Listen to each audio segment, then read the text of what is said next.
एतराफ़ी बयान के लिए दबाव डाला जा रहा है। कहा गया है कि एतराफ़ करोगे तो कम सज़ा मिलेगी। मुस्तफ़ा आमिर कत्ल केस से मुलज़िम शहराज का अदालत में तफ्तीशी अफसर पर इल्ज़ाम। बयान में कहा कि मैं इस केस का गवाह हूँ। मेरे सामने अरमगान ने मुस्तफ़ा आमिर को कत्ल किया है। अदालत ने तफ्तीशी अफसर की मुलज़िम शहराज के एतराफ़ी बयान की दरख्वास्त मुस्तरद कर दी।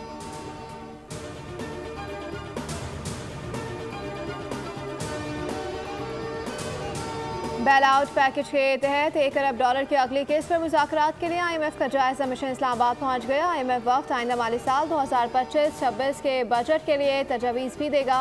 IMF की रजामंदी की सूरत में ही तनख्वाहदार तबके को रिलीफ मिलने का इम्कान है। पाकिस्तान ने IMF को रवा माली साल के शुमाही कारकर्दगी रिपोर्ट पेश कर दी।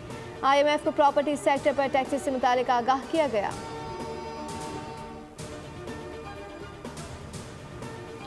सुप्रीम कोर्ट में फौजी अदालतों के केस की समाअत। सिविल सोसाइटी के वकील फैसल सिद्दीकी ने दलाइल में सवाल उठाया। कहा कि 105 मुलजिमान की मिलिट्री ट्रायल के लिए सिलेक्शन कैसे हुई। मुलजिमान की मिलिट्री हवालगी का फैसला करने वाले अफसर का इख्तियार लामहदूद है। इस मुल्क में वजीर आजम का इख्तियार भी लामहदूद नहीं। जस्टिस समीरुद्दीन खान ने रिमार्क दिए, मुलजिमान की हवालगी रिकॉर्ड का मामला है कि आपने आर्मी एक्ट के सेक्शन 94 को चैलेंज किया है। क्या पुलिस की तफ्तीश कम और मिलिट्री की तेज थी।